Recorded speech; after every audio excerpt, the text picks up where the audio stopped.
உலகில் பெண் வர்க்கம் 100 கோடியாம், அதிலே நீ யாரடி? சருகாய் அன்பே நான் காத்திருக்கிறேன், எங்கே உன் காலடி? மணி சரி பார்த்து தினம் வழி பார்த்து இரு விழிகள் தேய்கிறேன்.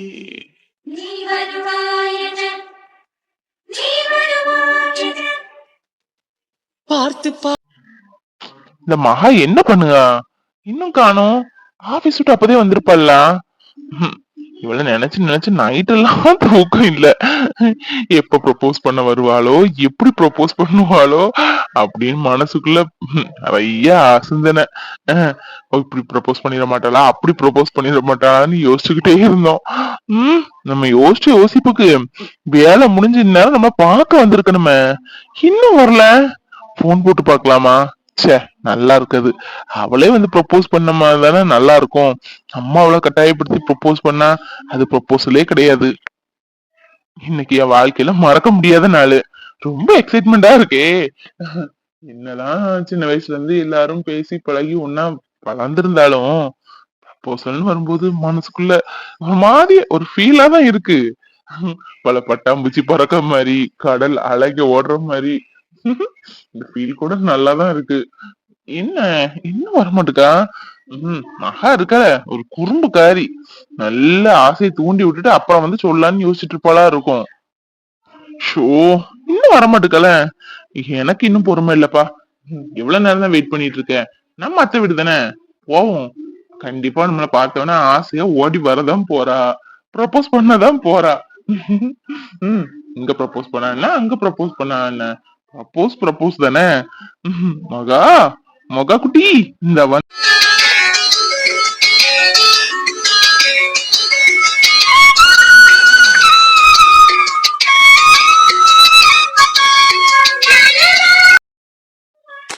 சும்மா இருந்தவள அதையும் சொல்லி இந்த கார்த்தி மனசை குழப்பி விட்டுட்டாரு. நம்ம நினைச்சது சரிதானா? ஒருவேளை தப்பா இருந்தா? இன்னைக்கு அவரை பாக்குற நேரம்லாம் அந்த ஃபீல் தான் ஆச்சு. சே, திடீர்னு ப்ரப்போஸ் பண்ணா நம்ம தப்பாதும் எடுத்துக்க கூடாதே. வேலையில ஜாயின் 10 நாள் தான் ஆகுது. நம்ம போய் ப்ரப்போஸ் பண்ணி சும்மாதாம நான் ஹெல்ப் பண்ணேன், இதை போய் நீ தப்பா எடுத்துக்கிட்டியா அப்படின்னு கேட்டேன்னா உன் முகத்தை எங்க கொண்டு வச்சுப்ப? இதுக்கு பேர் தான் லவ்வான்னு எனக்கு தெரியல. ஆனா எனக்கு அவரை ரொம்ப பிடிச்சிருக்கு. சும்மா நான் பாட்டு இருந்தேன். இல்ல அந்த கார்த்தியாலதான். கார்த்தி சொன்ன மாதிரி ப்ரப்போஸ் பண்ணதுல ஒன்றும் தப்பு இல்லையே. ஒரு பொண்ணுக்கு லைஃப் பார்ட்னர் எப்படி இருக்கணும்? ஷேரிங்கா, கேரிங்கா, லவ்வபிளா, புரிஞ்சுக்கிட்டு ஒருத்தங்க கடைசியா அண்டர்ஸ்டாண்டிங்கா இருக்காதான் எந்த பொண்ணும் விரும்புவா? அது எல்லாமே எல்லா குவாலிஃபிகேஷனுமே விஜய்ட்ட இருக்கு. நமக்கு ஆபீஸ்ல மேனேஜர் திட்டினோன்னு அப்படி துடிச்சிட்டாரே. பாவம், நமக்காக 9:30 மணி நேரம் இருந்து அவ்வளவு ஒர்க்கையும் முடிச்சு கொடுத்துட்டு என்னை சேஃபா கொண்டு வீட்லயும் விட்டுட்டு போனாரு. இதான் கேரிங். அப்புறம் அவரை பத்தின எல்லா விஷயமே நம்மகிட்ட ஷேர் பண்ணியிருக்காரு. இதுதான் ஷேரிங். லவ் கூட அன்னைக்கு அவங்க வீட்டுல போகும்போது சாப்பாடு, இதை சாப்பிடு அதை சாப்பிடுன்னு நல்லா ஆர்வமா எடுத்து கொடுத்தாரு. இதை சாப்பிட்டா ஹெல்த்துக்கு நல்லது அப்படின்னாரு. அதுல அவரோட லவ் இருக்கு. அப்படி எல்லாமே இருக்கு தானே. நம்ம ஏன் ப்ரப்போஸ் பண்ண கூடாது? ஒருவேளை அவர் மனசுல நம்ம பத்தி இப்படி நினைச்சிருந்தா, அவர் யாருக்குமே ஷை டைப்பு. நம்ம எப்படி ஒரு பொண்ணுகிட்ட சொல்லன்னு வெக்கப்பட்டுட்டு இருந்தா நம்ம சொல்லும்போது அக்செப்ட் பண்ணிப்பாரு. என்ன பண்ண, இரு மனசா இருக்கே. அவர் நம்மள்ட்ட பழகுற விதத்தை பார்த்து நம்ம சடனா தப்பாவும் எடுத்துக்க முடியல. அதே நேரத்துக்கு நமக்கு அவளை ரொம்ப பிடிக்கவும் செஞ்சிருக்கு. இதுக்கு என்ன காரணமா இருக்கும்? கார்த்தி சொன்னாப்ல கண்டிப்பா அதான் இருக்கும். ஏய், பைத்தியக்காரி மாதிரி முதல்ல புலம்பிட்டு இருக்காம தைரியமா அவர்கிட்ட போய் சொல்லிதான் பாரு. அவருக்கு பிடிச்சிருந்தா அக்செப்ட் பண்ணிக்கிட்டோம், இல்ல ஜஸ்ட் ஃப்ரெண்டாவே இருந்துட்டு போங்க. ஆனா விஜய் மாதிரி உனக்கு ஒரு ஹஸ்பண்ட் கிடைக்க நீ கண்டிப்பா கொடுத்து வச்சுக்கணும். பொறுமை, அன்பு, அக்கறை, கடமை எல்லாம் அவர்கிட்ட நிறையவே இருக்கு. என்னையாச்சு பாரு தானே, போய் பாக்கலாம், சொல்லிதான் பாப்போமே. அட, மகாக்குட்டி இங்கதான் உட்காந்துருக்கா. ஐ திங்க் நம்மள்ட்ட எப்படி ப்ரொபோஸ் பண்றதுக்குன்னு யோசிச்சுட்டு இருக்காளோ. ஆமா, ஒரு சிரிப்பும் ஒரு வெக்கமும் கலந்த மாதிரி யோசிச்சுட்டு இருக்காளே. ஏன் மகா, ஏன்ட சொல்றதுக்கு உனக்கு என்ன தயக்கம்? வீட்டுக்குள்ள போய் எப்படி பேசுறது? அத்தை பார்த்தா திடீர்னு எதுவும் நினைச்சிடக்கூடாத. அவளை வெளியே கூப்பிடலாம். மகா, மகா, கொஞ்சம் வாயேன். இவன் வேற அப்பப்ப வந்துருவான் ஏதாவது சொல்லிட்டு. என்ன? ப்ளீஸ் மகா, கொஞ்சம் ஃப்ரெண்ட்ல வா, உன்கிட்ட பேசணும். மகா பாவம், மனசுல நம்மள மாதிரியே லவ் வச்சுக்கிட்டு சொல்லாம தவிச்சிட்டு இருக்கா. நம்மளும் அப்படிதானே. அவ ஃபீலிங்ஸ் எனக்கு புரியும். கண்டிப்பா. நானும் அவளும் கிட்டத்தட்ட ஒரே கேரக்டர்ல ஒரே ஸ்டேஜ் தானே இருக்கோம். வரட்டும். ஒண்ணுல அவ ப்ரப்போஸ் பண்ணணும், இல்ல நான் ப்ரப்போஸ் பண்ணணும். இன்னைக்கு இதுல ஒரு முடிவு கண்டே ஆகணும்.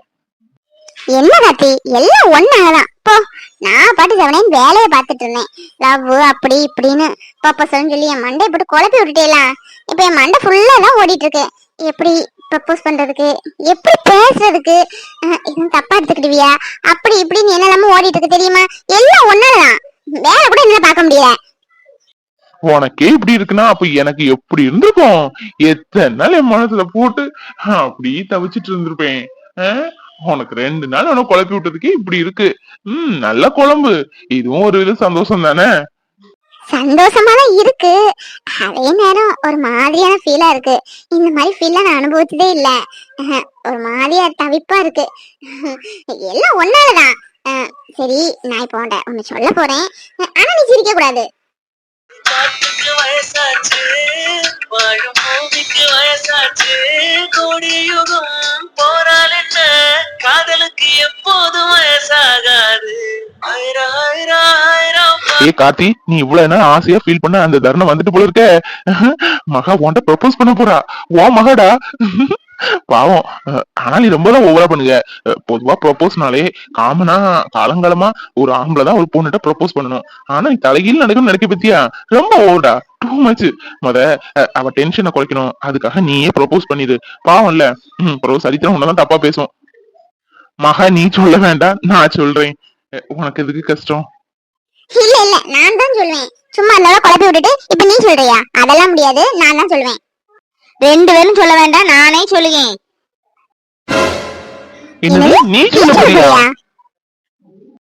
ஆமா, நீங்க ஒருத்தவங்க சொல்லல, அப்ப நான் தானே சொல்லி ஆகணும்.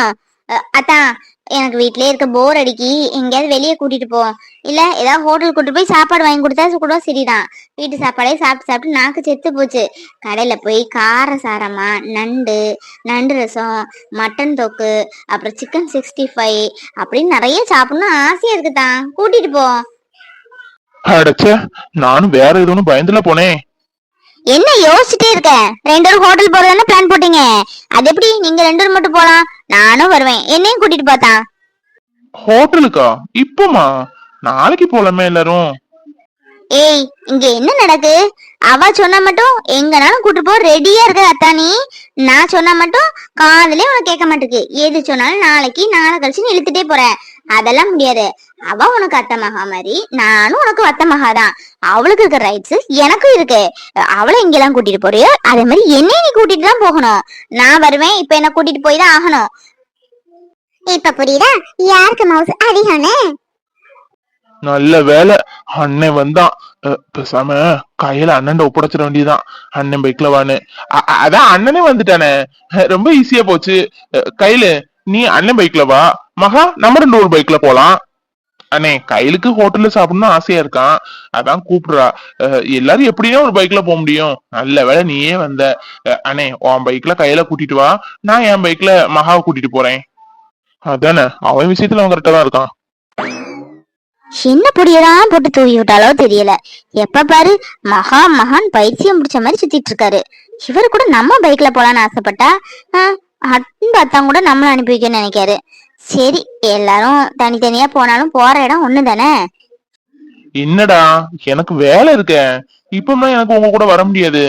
இன்னொரு நாள் பாக்கலாம். அதெல்லாம் முடியவே முடியாது. தினமும் வீட்டுல இருந்து வேலை பார்த்துட்டு தானே இருக்க. கொஞ்ச நேரம் ரிலாக்ஸா வெளியே போயிட்டு வரலாம். அப்போ உனக்கு கொஞ்சம் மனசுக்கு ஆறுதலா இருக்கும்ல. சும்மா வீட்டுல எந்த நேரமும் அந்த பெட்டியை தூக்கி வச்சுக்கிட்டு எனக்கு தெரியாது, நான் இப்ப போய் ட்ரெஸ் மாத்திட்டு வருவேன், எனக்கு கூட்டிட்டு போகணும். மகா போ, நீயும் போய் ட்ரெஸ் சேஞ்ச் பண்ணிட்டு வா. ஒன்னு முடிவு பண்ணியாச்சுல, எல்லாரும் போயிட்டு வரலாம். சரிங்கடா. ஏன்டா வாயை வச்சுட்டு சும்மா இருக்க மாட்டியா? எனக்கு நிறைய வேலை இருக்கு. அது இல்லாம லேப்டாப் வேற கொஞ்சம் கம்ப்ளைண்டா இருக்கு. கடையில குடுக்க போலான்னு பார்த்தா ஹோட்டலுக்கு கூட்டிட்டு போ, அங்க கூட்டிட்டு போனேன். இது கூட எல்லாம் போனா சீக்கிரம் வீட்டுக்கு வர முடியுமா? மிட் நைட் ஆக்கிரும் அங்க போகணும் இங்க போகணும்னு. இல்லனே, வெளியே போகணுங்கிற ஐடியா எல்லாம் இல்ல. நானும் மகாவும் சும்மா தான் பேசிட்டு இருந்தோம். கையில தான் வந்து என்ன வெளியே கூட்டிட்டு போகணும் ஒத்த கால நின்னா. சரி கேட்டுட்டால அப்படின்னா ஒண்ணும் இல்லனே, போயிட்டு வரலாம். ச்சே, இந்த கையில மட்டும் வராம இருந்தா மகா இன்னைக்கு நம்மளுக்கு கண்டிப்பா ப்ரப்போஸ் பண்ணிருப்பா. அவ ப்ரப்போஸ் பண்ண, நான் ப்ரப்போஸ் பண்ண, எங்களுக்குள்ள ஒரு அண்டர்ஸ்டாண்டிங்கா ஒரு லவ்வபுளா மூமெண்டா இருந்திருக்கும். எல்லாம் கெடுத்துட்டாளே. இல்ல அந்த கையலாக வந்தது. விஜய்க்கு நம்ம நாளைக்கு எப்படி ப்ரப்போஸ் பண்றதுங்கறத கார்த்திட சொல்லி ஒரு ட்ரையல் பார்க்கலான்னு பார்த்தேன். அதுக்கடையில் நந்தி மாதிரி வந்து பூந்து ஆட்டோ குழப்பிட்டா. என்ன மகா ரொம்ப அமைதியா வர? ஏதோ சொல்லணும்னு சொன்னேன்ல அப்பதான். பரவாயில்ல, இப்ப நம்ம 2 பேரும் தானே இருக்கோம், தாராளமா நீ சொல்லலாம். யாருக்குள் இங்கு யாரோ யார் நெஞ்ச இங்கு யார் தந்தாரோ விடையில்ல ஒரு கேள்வி ஃபாஸ்டாவே போக தெரியாது அவனுக்கு. அங்க பாரு கார்த்தியா எவ்வளவு ஃபாஸ்டா போறாருன்னு. இப்படி நகர்ந்துட்டு இருந்தா எப்படி? ஸ்பீட 100ல ஏத்தி ஃபாஸ்டா கொண்டு போ. அப்படி இந்த படத்துல எல்லாம் ஹீரோ லுக்கா வருவாங்கல்ல, அந்த மாதிரி ஒரு என்ட்ரி கொடுப்போம். இன்னும் பத்தாது, ஃபாஸ்டா போதான். ஏய் என்ன உனக்கு கொஞ்சம் கூட பயம் இல்ல? ஸ்பீடா போன்னு சொல்லுங்க. நீ இருக்கிறனாலதான் லேடிஸ் படத்துல இருக்கேங்கிற ஒரே காரணத்துக்காக ஸ்லோவா ஓட்டிட்டு இருக்கேன். உனக்கு என்ன இப்போ ஃபாஸ்டா போகணும் அவ்வளவு தானே? என்ன நல்லா புடிச்சுக்கோ, ஒரு கீழே தள்ளி போட்டான்னு சொல்லக்கூடாது. பத்தியா, உங்களை விட நாங்க ஃபாஸ்டா வந்துட்டோம்ல. இந்த மகா ப்ரொபோஸ் பண்ண நேரம்லாம் நந்தி மாதிரி வந்து விழுகால. இவளுக்கு என்னதான் பிரச்சனையோ தெரியல. நாங்க தான் போறோமே. போடி போய் தொலை, அதுக்கு தானே ஆசைப்பட்ட. போட்டி பொறாமைய பாரு. என்ன ரொம்ப இரிட்டேட் பண்ணிட்டே இருக்க அந்த கையில வர வர.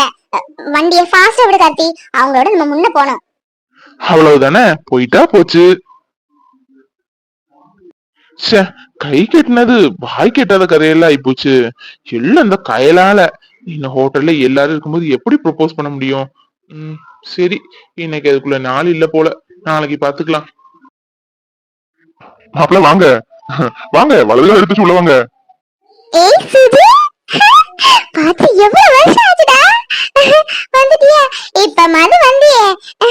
என்ன ஃளைட்ல நல்லபடியா பயணம் முடிஞ்சுதா? ஏய் பிரியா, என்ன ஆளே அடையாளம் தெரியல. என்ன அங்கிள் இப்படி வளர்ந்துட்டா? ஆளே டோட்டல் சேஞ்ச். புடவையெல்லாம் கட்டி பெரிய ஆன்டி லுக்ல ஆயிட்ட. ஆள் ரொம்ப அழகா இருக்காரு, ஹேண்ட்ஸமா. வெளிநாட்டுல பிசினஸ் பண்றாரு, ஹேண்ட்ஸமா இல்லாம இருப்பாரா? இவங்கதான் அடிக்கடி பிரியா மேடம் சொல்லிக்கிட்டே இருப்பாங்களோ. பிரியா மேடத்துக்கு இவங்களுக்கு ரொம்ப ஜோடி பொருத்தம் சூப்பரா இருக்குமே. நல்லா இருக்காது. சார் லக்கேஜ் எடுத்துட்டு வந்துட்டேன், எங்க வைக்கிறதுக்கு? விக்ரம், இருக்கிற எல்லா லக்கேஜும் எடுத்துட்டு வந்து எல்லாம் சேர்த்து சார் ரூம்ல கொண்டு வச்சிரு, ஓகேவா? Okay sir. பிரியா, மாப்பிள்ளை ரூமா கூட்டிட்டு போ, ரெஃப்ரெஷ் ஆகட்டும். உங்க அம்மா சாப்பாடுலாம் ரெடி பண்ணிட்டு நான் கிச்சன்ல போய் பாத்துட்டு வரேன். என்ன சுஜின் ஒரு மாதிரியா பாத்துட்டு இருக்க? என்னவோ பாக்காத மாதிரி. வாரத்துக்கு ஒருக்க வீடியோ கால் போட தானே செய்வ. இப்படி பாக்காதடா, ஒரு மாதிரியா இருக்கு. அது இல்ல பிரியா, போன்ல பாக்கும்போது எதுவும் ஃபீல் ஆகல. சத்தியமா சொல்றேன், ரொம்ப அழகா இருக்க. இந்த புடவை உனக்கு சான்ஸே இல்ல. நீ போன்ல பேசும்போது குழந்தைத்தனமாவே இருக்கும் உன் பேச்சு, அதனால என்னமோ எனக்கு பெரிய ஃபீல் ஆகல. ஆனா நேர்ல பாக்கும்போதுதான் அடேங்கப்பா இவ்ளோ அழகா என் பிரியா அப்படின்னு ஃபீல் ஆகுது. பொய் சொல்லலடா, இப்ப தானே சொன்னேன் புடவையெல்லாம் கட்டி ஆன்டி லுக்ல இருக்கேன்னு. அது கடையில அழகா இருக்கேன்னு சொல்ற. போ, உன் பேச்ச நம்பவே முடியாது. சரி சரி, அப்புறமா வர்ணிக்கலாம். வா, முதல்ல ரெஃப்ரெஷ் ஆயிட்டு சாப்பிடலாம். அம்மா உனக்காக ஸ்பெஷலா நிறைய சாப்பாடு பண்ணி வச்சிருக்காங்க. சாப்பாடா முக்கியம்? என் அழகான கேர்ள் ஃப்ரெண்ட் என் பக்கத்துல இருக்கும்போது சாப்பாடு தண்ணி எனக்கு எதுவுமே வேண்டாம். சத்தியமா சொல்றேன் பிரியா, எனக்கு மைண்ட்லாம் ரொம்ப ஸ்ட்ரெஸ்ஸா இருந்துச்சு. உன்னை பார்த்த இந்த செகண்ட் ஸ்ட்ரெஸ் எல்லாம் எங்க போச்சுன்னே தெரியல. அப்படி ரிலாக்ஸா ஃபீல் பண்றேன். எப்பவுமே என் கூட நீ லைஃப் லாங் இருக்கணும். என்ன சுஜின் இப்படி பேச? உனக்காக என் ஆயுசு முழுக்க நான் வெயிட் பண்ணிருக்கேன் ரெடி. நீ எப்ப வருவேன்னா இந்த ஒரு செகண்டுக்காக தான் எத்தனை நாள் காத்திருப்பேன் தெரியுமா? நீ இப்படி எல்லாம் என்கிட்ட பேச மாட்டேன், எத்தனை நாள் ஏங்கிருப்பேன் தெரியுமா? போன்ல எல்லாம் 2 நிமிஷம் தான் பேசுவே வச்சிருவேன். ஆனா எனக்கு எவ்வளவு கஷ்டமா இருக்கும். ஆனா நேர்ல நீ இப்படி எல்லாம் பேசுன்னு சத்தியமா நான் நினைச்சே பார்க்கல. நான் எப்பவுமே உனக்குதான், நீ எப்பவுமே எனக்குதான். இதை யாராலையும் எப்பவுமே மாத்த முடியாது. சரி, நீ என்ன வர்ணிச்சது, என்ன ரசிச்சதெல்லாம் போதும், வா சாப்பிடலாம். நைட் டிராவல் தான், என்ன தூசி ஆயிட்டு காரு. காலையில அழகா பாலிஸ் எல்லாம் போட்டு நீட்டா தொடச்சு வச்சோம். சார் வராங்கன்னு சொல்லி பாரு எப்படி ஆயிட்டுன்னு. கல்யாண வேலை வேற நெருங்கிக்கிட்டே இருக்கு. காருக்கு வேற அப்பா சார்ட்ட கேட்க சொன்னாரு. எப்படி கேக்குறதுக்கு? அதுவும் வீட்டுல கெஸ்ட் வேற வந்திருக்காங்க. இந்த நேரம் கேட்டா எதுவும் தப்பா எடுத்துக்குவாரோ? சரி, சந்தர்ப்பம் வரும்போது கேட்கலாம். விக்ரம், சார், சொல்லுங்க சார். வெளிய எங்கேயே போகணுமா சார்? அப்படிலாம் இல்லப்பா. இன்னைக்கு எங்கேயுமே போக வேண்டாம். நீ வீட்டுக்கு கிளம்பு, சரியா? பாவம் காலையிலயே வந்துட்டு இல்ல இன்னைக்கு. ஓவர் ஒர்க் ஆகி போச்சு இன்னைக்கு. இந்த பணத்தை வச்சுக்க. ஐயோ இல்ல சார், வேண்டாம். இது என்னோட டியூட்டி, அதான் நான் பார்த்தேன். இருக்கட்டும் சார், வேண்டாம். அட வெக்கப்படாதப்பா, நான் தானே கொடுக்குறேன். நீ இன்னைக்கு ஓவர் டைம் பார்த்ததுக்கு அதோட உன்னோட சேலரி வச்சுக்க. Thanks sir. சார், உங்கள்ட்ட ஒண்ணு கேட்கணும். கேட்டா தப்பா எடுத்துப்பீங்களோன்னு எனக்கு பயமா இருக்கு. ஆனா ஒரு எமர்ஜென்சி, வேற வழி இல்ல சார். அதான் கேட்கலாமா சார்? என்ன விக்ரம், ரொம்ப தயக்கமா கேட்கிறேன். பரவாயில்ல, எது வரணும் கேளு. நீங்க வேலைக்கு சேர்ந்தது வேணா கொஞ்சம் நல்லா இருக்கலாம். ஆனா நம்பிக்கை உன்னை நம்பி என் பொண்ணே நான் அனுப்புறேன்னா பாத்துக்கேன். உங்களை அவ்வளவு நம்பிக்கை இருக்கிறதுனால மட்டும்தான். அது இல்லாம செக் எல்லாம் எவ்வளவோ க்ரோஸ் கணக்குல லேக் கணக்குல வந்து தந்திருக்கேன். இன்னொருத்தங்கன்னா அதை எடுத்துட்டு போயிருப்பாங்க. நீ அப்படி இல்ல, எல்லா விஷயத்துலயுமே நம்பிக்கையானவன். அதனால நீ எது கேட்டாலும் நான் செய்வேன். பரவாயில்ல, என்ன பிரச்சனை சொல்லு. இல்ல சார், எங்க அக்காக்கு இன்னும் ஒரு வாரத்துல கல்யாணம். மாப்பிள்ள கொஞ்சம் வசதியான இடம். ஆரம்பத்துல அவங்க கார் எல்லாம் கேட்கல, நகை மட்டும் போட்டா போதும்னு சொன்னாங்க. அதுக்கெல்லாம் அப்பா நகை ரெடி பண்ணி வச்சுட்டாரு. இப்ப திடீர்னு என்னன்னா கார் வேணும் அப்படின்னு கேட்காங்க. கல்யாணத்துக்கு காலையில கார் நிக்கணும்னு சொல்லுவாங்க. எங்களுக்கு அந்த அளவு வசதி கிடையாது. நாங்கெல்லாம் நார்மல் மிடில் கிளாஸ் தான். அதான் இப்ப கார்லன்னு கல்யாணத்தை நிப்பாட்டவும் முடியாது. அக்காக்கு மாப்பிள்ளைய ரொம்ப பிடிச்சிட்டு, நல்ல குடும்பமும் கூட. அதான் நீங்க ஏதாவது உங்க தயவுல எனக்கு ஒரு கார் எதுவும் கடனா வாங்கி கொடுத்தீங்கன்னா மாசம் மாசம் சம்பளத்தை பிடிச்சிக்கிடுங்க சார். என்னது, காரா? என்ன விக்ரம், ஒரு 5000 கொடு, 10,000 கொடு, ஏன் ஒரு 50,000 கொடுனாலும் கேட்பேன்னு நினைச்சா கார் கேக்குறேன். கார்லாம் எவ்வளவு விலை தெரியுமா? சரி, உனக்கு நான் சப்போஸ் இப்ப கார் வாங்கி கொடுத்தாலும் மாசம் எப்படி பார்த்தாலும் 20,000 ரூபாய் கட்டணும். உனக்கு இங்க சம்பளமே 15,000 ரூபாய் தான். எப்படி 20,000 ரூபாய் கட்டுவேன்? ப்ளீஸ் சார், எனக்கு தெரியும் சார், கார்லாம் ரொம்ப காஸ்ட்லி, எல்லாம் எங்க தகுதிக்கு அதிகம்னு தெரியும். இருந்தாலும் அக்காவுக்காக செய்யணும்ல சார். உங்களால முடிஞ்சா ப்ளீஸ் சார், எங்க அக்காவுக்காக ப்ளீஸ் சார். இந்த காருக்காக எங்க அக்கா கல்யாணத்தை நிப்பாட்ட முடியாது. அதான் ரூபாய் பத்தி கவலைப்படாதீங்க சார். நீங்க தர சேலரி எனக்கு தர வேண்டாம். 5,000 நான் எப்படியாவது வீட்டுல ரெடி பண்ணி தரேன். மாசம் 20,000 நான் கட்டிடுறேன் சார். நான் வேணா என்னோட ஆதார் கார்டு, வீட்டு பத்திரத்துல ஜெராக்ஸ் எல்லாமே தரேன் உங்கள்கிட்ட. நோ விக்ரம், சும்மா ஜஸ்ட் ஒன்னு பிளான் பண்ணேன். கார் என்ன காரு, நினைச்சா யாருனாலும் வாங்கலாம். முன்ன மாதிரியா? கார் தானே, உனக்கு நான் வாங்கி தரேன். மாசம் நீ உன்னோட சேலரி வந்து 10,000 ரூபாய் கட்டினா போதும், ஓகேவா? வீடு பாத்துக்கலாம். முன்னாடிலாம் எல்லாருக்கும் அவங்களுக்கு ஒரு கடமை இருக்கும், அக்கா தங்கச்சி கட்டி கொடுக்கணும் அப்படி இப்படின்னு. இப்பமா அப்படி இல்லப்பா. எல்லாரும் எத்தனை குழந்தைங்க அவங்கவுங்க படிக்காங்க, வேலைக்கு போறாங்க. அவங்களுக்கு ஒரு பொண்டாட்டி பிள்ளையானாலும் தனியா கூட்டிட்டு அவங்க வேலையை பார்த்தாங்களே தவிர ஒரு பெத்த அம்மா அப்பா கூட பாக்குறது இல்ல. அப்படிப்பட்ட சூழ்நிலையில எங்க அக்காவுக்கு கல்யாணம் பண்ணணும், அதுவும் கார்ல கல்யாணம் நினைணும். என் சேலரி மேலே எடுத்துக்கன்னு சொல்றிய, ரொம்ப பெரிய விஷயம்ப்பா. உன்னை பார்க்கும்போது எனக்கு ரொம்ப ப்ரௌடா இருக்கு. இந்த காலத்துல இப்படி ஒரு பையனானு. அப்படி இல்ல சார், எங்க அக்கா ரொம்ப பாவம். அவ ரொம்ப வெகுளி. தனியா ரோடு கூட கிராஸ் பண்ண தெரியாது. அந்த மாதிரி டைப்பு. சின்ன அக்கா மாதிரி இல்ல. எங்க அக்கா எங்களுக்காக எப்பவுமே வேலை பாப்பா. கிச்சன் ஒர்க்கு, டெய்லரிங் கூட வேலை பார்த்து எங்களை படிக்க வச்சிருக்கா. அவளுக்கு எங்களால ஒண்ணும் பண்ண முடியலன்னு நினைக்கும் போது ரொம்ப கஷ்டமா இருக்கு. ஏன்னா படிச்ச படிப்பு கூட எங்க அக்கா சம்பாத்தியத்துல படிச்சதுதான் சார். அவளுக்கு நான் ஒண்ணு வரும்போது செஞ்சாகணும்ல சார். ப்ளீஸ் சார், இந்த ஒரு உதவி எப்படியாவது பண்ணுங்க சார். என் சேலரி நீங்க தர வேண்டாம், மாசம் மாசம் அதுல இருந்து எடுத்துதுங்க சார். நான் காலம் முழுக்கனாலும் உங்களுக்கு வேலை பார்த்து தரதுக்கு ரெடி சார். ஐயோ, அதெல்லாம் வேண்டாம் விக்ரம். உன்னை பார்க்கும்போது எனக்கு ரொம்ப சந்தோஷமா இருக்குப்பா. இந்த காலத்துல இப்படி ஒரு பிள்ளையானு உங்க அக்காக்காக செய்யணும்னு நினைக்கிய பெரிய விஷயம், பெரிய விஷயம்ப்பா. நீ ஒண்ணு கவலைப்படாத. நாளைக்கு உன்னோட ஆதார் கார்டு, அப்புறம் உன்னோட ப்ரூஃப்லாம் இருக்குல்ல, எல்லாத்தையும் கொண்டுட்டு வா. உன்னை கூட்டிட்டு போய் உனக்கு பிடிச்ச காரா புக் பண்ணிடுவோம், போதுமா? அப்புறம் ரெடி கேஷ் ஏதாவது கொடுக்கணுமா சார்? எவ்வளவு கொடுக்கணும்னு சொன்னா நான் ஏதாவது அரேஞ்ச் பண்ணுவேன். ரொம்ப நன்றி சார். இந்த உதவியை என் உயிருக்கு வர மறக்கவே மாட்டேன். ரொம்ப நன்றி சார். சரி விக்ரம், அதுக்கு என்ன, ஒண்ணும் இல்லப்பா. நாளைல இருந்து ஒரு 8 மணிக்கெல்லாம் வந்துருனப்பா. ஏன்னா சுஜின்னு எங்கெல்லாம போகணும் வைக்கணும்னு சொல்லிட்டு இருக்கான். அவன் கூட சீக்கிரம் போயிட்டு வந்துரு, சரியா? அது மட்டும் இல்ல, அவன் கொஞ்சம் ஹார்ட் டைப், எதுனாலும் மோத்துக்கு நேரம் சொல்லிடுவான். நீ எதுவும் ஃபீல் பண்ணாத. ஓகே சார், கண்டிப்பா 8 மணிக்கு வந்துருங்க சார். ரொம்ப நன்றி சார்.